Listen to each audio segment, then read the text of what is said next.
Olá, querido aluno, tudo bem? Eu sou a professora Yasmin. Hoje nós vamos ter uma aula de história especial. O nosso assunto é Revolução Industrial. Eu sei que não é um assunto novo, mas é um assunto muito importante e ainda muito cobrado no Enem. Vamos lá, então, revisar algumas coisas? Bom, para a gente entender o processo da Revolução Industrial, nós temos que relembrar alguns fatores que colaboraram para que essa grande transformação aconteça. O primeiro fator que nós vamos relembrar é o renascimento comercial e urbano.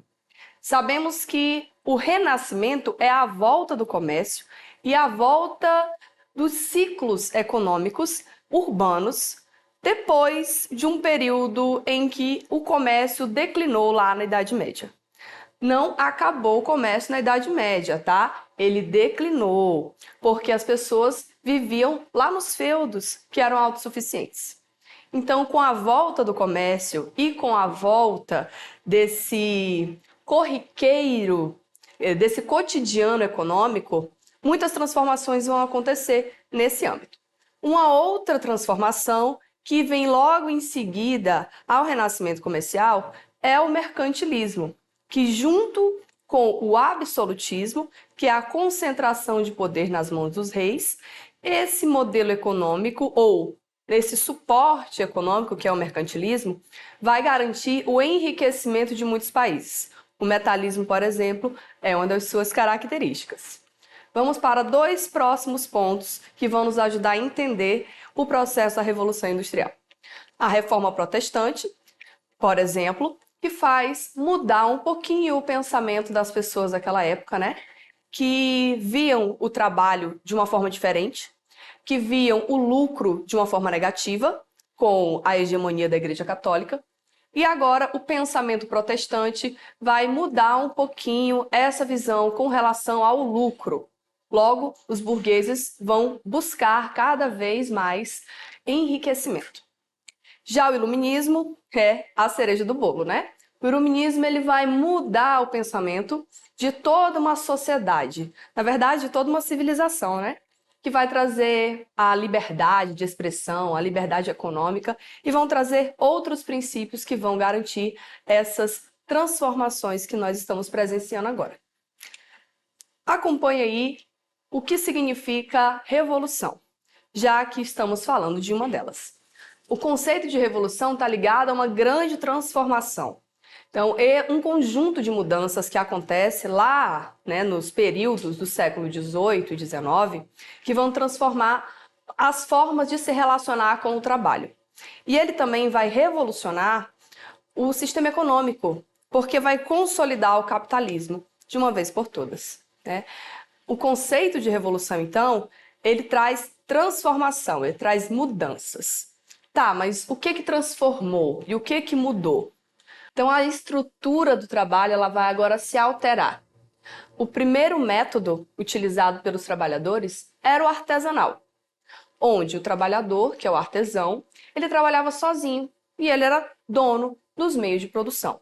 Ou seja, ele era dono do produto, ele era dono da mão de obra e também era dono do que nós vamos chamar lá no futuro de lucro.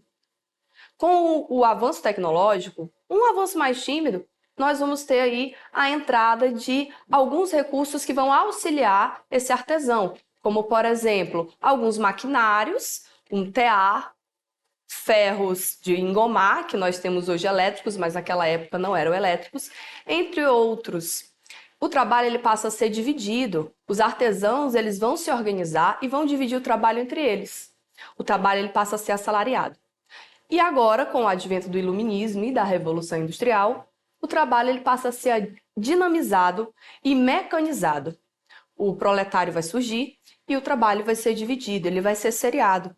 Então, o trabalhador, ao contrário do artesão, ele não é mais a pessoa que entende todo o processo. Ele só vai entender aquela partezinha do trabalho dele. Então, o trabalho ele é seriado. Onde que começou, então, esse processo? Esse processo todo ele se inicia na Grã-Bretanha, que nós chamamos hoje de Inglaterra.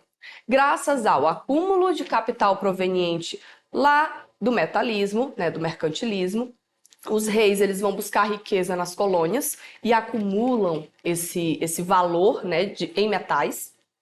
Nós vamos ter uma presença de matéria-prima necessária lá na Inglaterra, que é o carvão e o ferro, e nós vamos ter muita mão de obra disponível, devido à lei dos cercamentos. Aquela lei que você já estudou, que promoveu uma desigualdade social ainda maior, expulsando as pessoas mais pobres dos seus locais, né, das suas terras.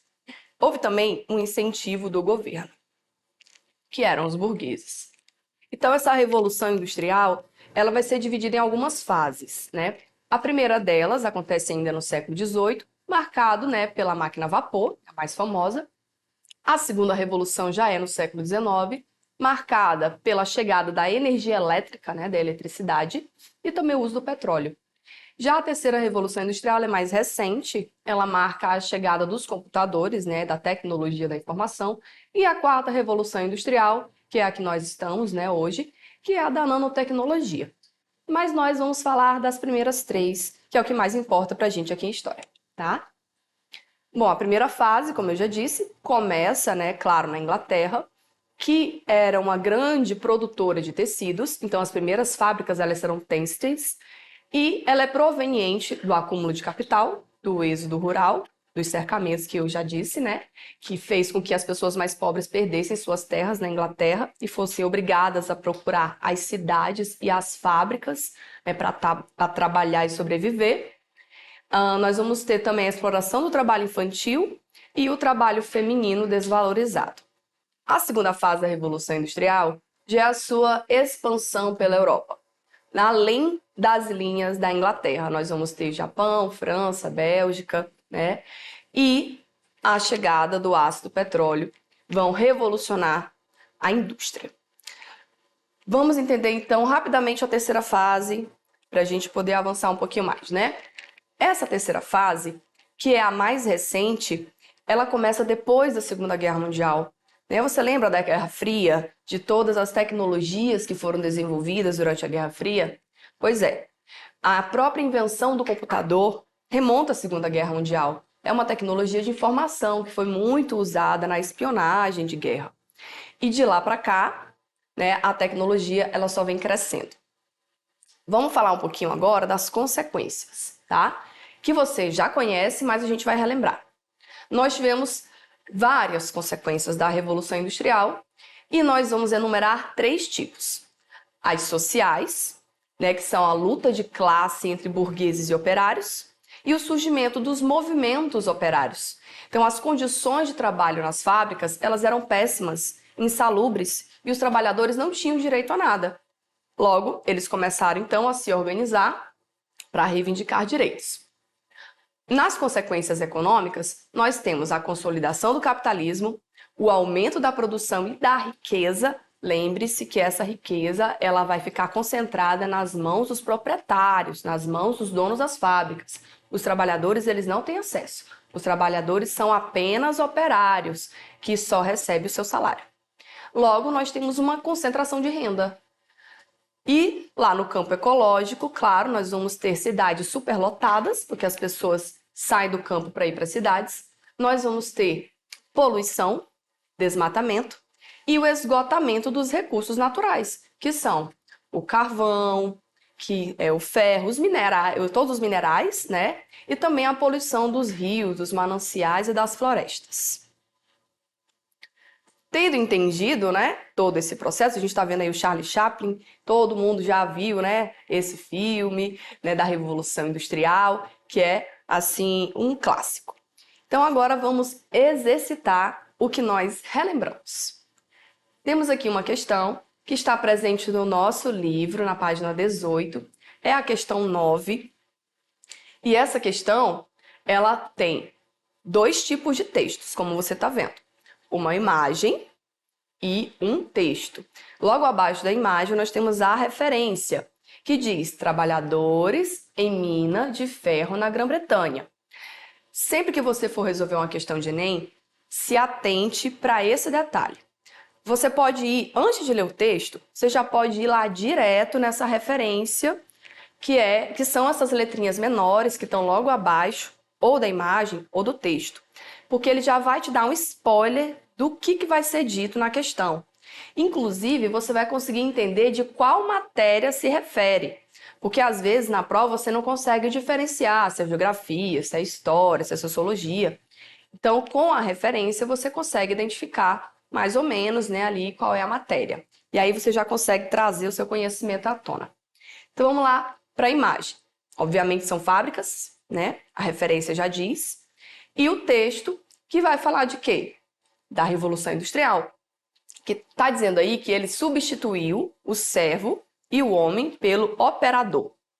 O trabalho industrial impõe uma regularidade, uma rotina e uma monotonia completamente diferente dos ritmos pré-industriais de trabalho, que dependem da variação da estação e do tempo. A multiplicidade de tarefas e ocupações não afetadas pela divisão racional do trabalho, pelos caprichos de outros seres humanos ou de animais, e até mesmo pelo desejo de se divertir em vez de trabalhar. Nós temos aí um texto muito completo, né, que vai fazer uma análise dessa situação do trabalhador, que no caso aqui, na Revolução Industrial, vai ser chamado de proletário, né? Esse termo vai ser atribuído depois por Karl Marx, claro, não foi atribuído pelos próprios trabalhadores. Quando ele diz aí que a Revolução Industrial substitui o servo pelo operador, ele está se referindo à época do feudalismo, onde havia servidão. E o servo, ele deixa de ser servo e passa a ser agora o quê? Um operário, um proletário. O servo não ganhava salário, mas ele estava ligado à terra e ao seu senhor. O proletário, ele recebe um salário e ele é livre para ir embora. Então, é uma relação bem diferente.